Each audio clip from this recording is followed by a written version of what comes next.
আপোনালোকক মোৰ এই চেনেলত স্বাগতম জনাইছোঁ আৰু আজি ইয়াত আপোনালোকক মই জনাম যে আপোনালোকৰ কাৰণে যিসকল OBCৰ হয় তেওঁলোকৰ যি স্কলাৰশ্বিপ বা যিসকল SC বা STৰ হয় তেওঁলোকৰ স্কলাৰশ্বিপবিলাক সাধাৰণতে এতিয়া আহিছে আৰু আপোনালোকে এতিয়া এপ্লাই কৰিব পাৰিব নেশ্যনেল স্কলাৰশ্বিপ পৰ্টেলত।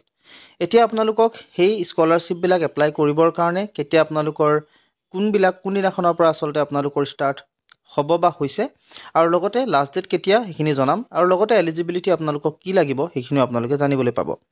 সো এই ভিডিঅ'টিত সেইখিনি কথা জনাই নেক্সট ভিডিঅ'ত আপোনালোকক জনাম কেনেকৈ আপোনালোকে এপ্লাই কৰিব। এই ভিডিঅ'টো মই হয়তো আপোনালোকক দেখুৱাব পাৰোঁ।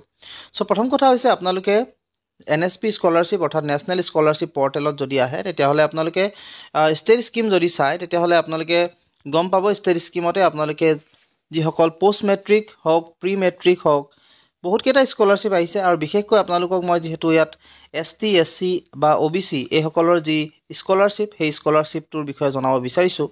সকলোকে প্ৰথমতে আপোনালোকক আৰম্ভ কৰিছোঁ OBC স্কলাৰশ্বিপটোৰ লগত। চ' আপোনালোকে চাওক post matric scholarship to OBC student আৰু pre matric scholarship to OBC students অৰ্থাৎ যিসকল 9ৰ পৰা 10ত পঢ়ি আছে তেওঁলোকৰ কাৰণে OBC যদি হয় তেওঁলোকৰ কাৰণেও এপ্লাই আহিছে আৰু লগতে যিসকল ফাৰ্ষ্ট ইয়েৰ পৰা আদি কৰি যিখিনি ডিগ্ৰী পঢ়ি আছে তেওঁলোকেও আচলতে OBC স্কলাৰশ্বিপটোৰ কাৰণে এপ্লাই কৰিব পাৰে।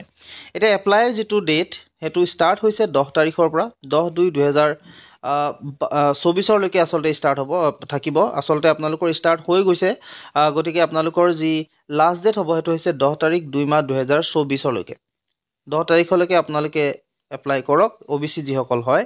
আৰু যিসকল STৰ হয় তেওঁলোকৰ কাৰণে যিটো এপ্লাই ডেট সেই এপ্লাই ডেটটো আচলতে আহিব 29/2/2024 আৰু যিসকল সাধাৰণতে SCৰ হয় তেওঁলোকৰ কাৰণেও 10 তাৰিখেই হৈছে আপোনালোকৰ লাষ্ট ডেট ফেব্ৰুৱাৰী মাহৰ।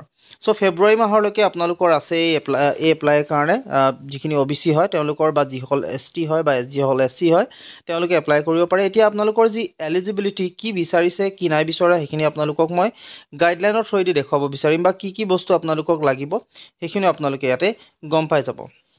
সকলোকে প্ৰথমতে এই যি স্কলাৰশ্বিপটো অৰ্থাৎ OBC স্কলাৰশ্বিপটোৱে প্ৰথমতে যিহেতু মই লৈছোঁ চ' ডেফিনেশ্যন হিচাপেতো আপোনালোকক এইখিনি নলওঁ। এলিজিবিলিটি কি কৈছে শুনক, কি আপোনালোকক লাগিব বা কি এলিজিবল হ'ব লাগিব। Only such education institution which maintain the laid down academic standards shall be covered under the scheme. The following conditions regarding the courses offered, performance of the institution, Aadhaar-based attendance systems are also required to be adhered to by the institution, universities, colleges in order to be eligible under the scheme. Only institution, colleges,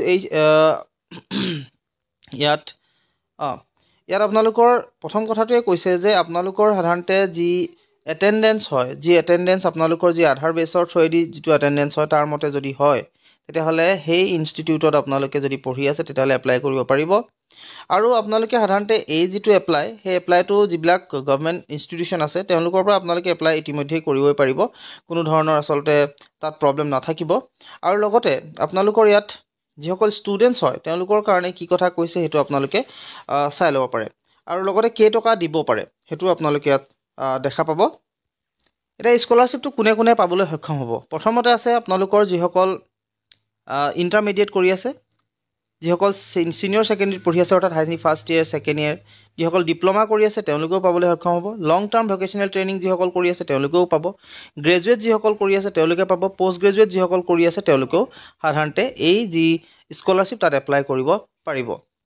এতিয়া apply কৰাৰ ক্ষেত্ৰত conditions কিছুমান কৈছে এলিজিবিলিটিৰ, যে scholarship will be open to Indian national belongings to OBCs, EBCs and DNTs as notified by the central govt, state govt, UT admin.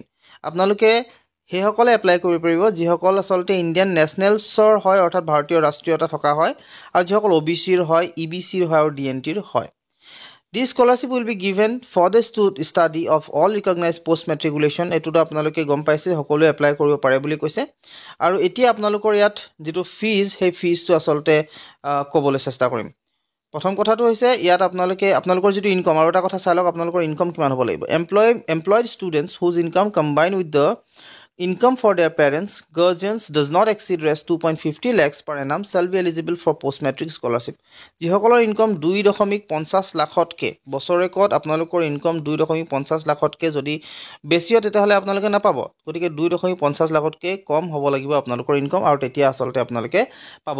যদিহে আপোনালোকে যিসকলে এপ্লাই কৰিব তেওঁলোকেও যদি আচলতে এইটোত কিবা কাম কৰি আছে তেতিয়াহ'লে তেওঁলোকে আচলতে তেওঁলোকৰ ইনকম ইমান হ'ব লাগিব, কম হ'ব লাগিব 2.50 লাখত। আৰু তেওঁলোকৰ যদি গাৰ্জেনেও কৰি আছে তেতিয়াহ'লে গাৰ্জেনৰ ইনকম আচলতে কম হ'ব লাগিব 2.50 লাখতকৈ। Income certificate is required to be taken once only at the time of admission of courses which are continuing for more than 1 year. আপোনালোকৰ ইনকম চাৰ্টিফিকেটখন সাধাৰণতে এডমিশ্যনৰ সময়ত যিটো আপোনালোকে এবাৰৰ কাৰণে ল'ব বুলি কৈছে আৰু তাৰপিছত সাধাৰণতে আপোনালোকে পাই থাকিব সেই যিটো ফিজ বা সেই যিটো পইচা সেইটো আপোনালোকে পাই থাকিব। এতিয়া আপোনালোকৰ যিটো পইচা যিটো আচলতে ইয়াত ফিজ পাব সেইটো কিমান?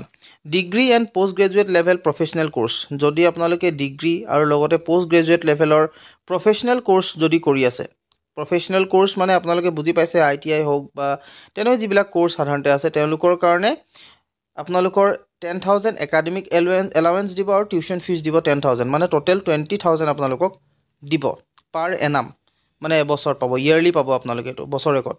আদাৰ professional কোৰ্চেছ leading to degree diploma certificate, বাকী যিবিলাক প্ৰফেচনেল কোৰ্চ আছে ডিগ্ৰী হওক ডিপ্ল'মা হওক চাৰ্টিফিকেট হওক তেওঁলোকৰ কাৰণে দুটা, এটা হৈছে একাডেমিক এলাউঞ্চ 8,000 আৰু টিউশ্যন ফিজ 5,000, গতিকে 13,000 টকা।